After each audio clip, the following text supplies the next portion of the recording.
കേരളത്തിലെ കോൺഗ്രസ് പാർട്ടിയിൽ ഒരു പോരാട്ടം മറനീക്കി പുറത്തു വരികയാണ്.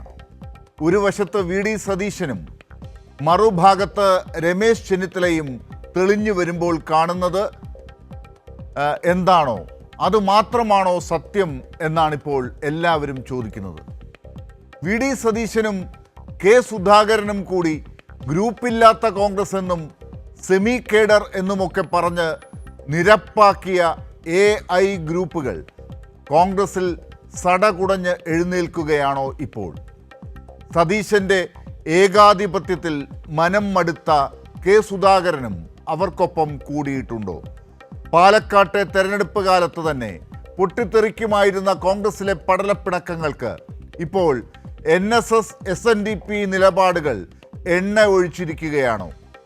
ഒരു വ്യാഴവട്ടമായി പെരുന്നയുടെ പടിക്ക് പുറത്തു നിർത്തിയിരുന്ന രമേശിനെ പെട്ടെന്നൊരു സുപ്രഭാതത്തിൽ താക്കോൽ ഇരിപ്പിടം നൽകി സുകുമാരൻ നായർ വിളിച്ചെങ്കിൽ അതിന് കാരണം എന്താണ്?